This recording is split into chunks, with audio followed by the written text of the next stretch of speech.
Hey, I'm Norman from the Southern Living Test Kitchen, and what's more Southern than pecan pie?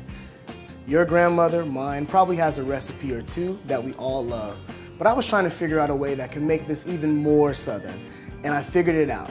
I'm gonna actually deep fry this and coat it in pork cracklings and molasses. Now I like to cut the cracklings by hand, and I like the coarse texture because it gives the deep fried pecan pie just that wonderful crunch.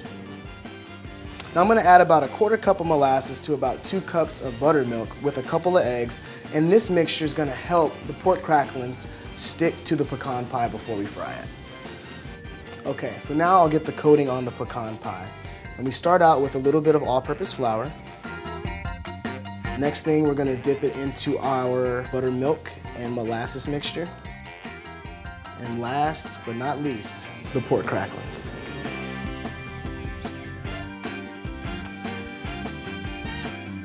And now we slide this into the oil, which is at 350 degrees.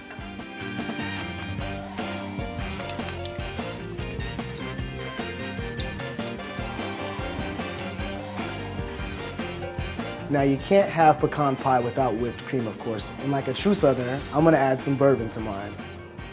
So in the bowl we have about a cup of heavy cream, about a quarter cup of powdered sugar, and I'm gonna add a tablespoon or 2 of Kentucky bourbon. And we just let that whip up. I am excited about this one. This looks incredible. Fresh out the oil, let it drain a little bit on some paper towels, and it's still warm. Now I'm just gonna top it with a little bit of the bourbon whipped cream. It's a nice dollop. And I'm just gonna eat it.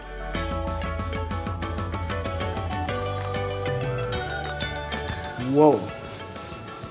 That is incredibly good.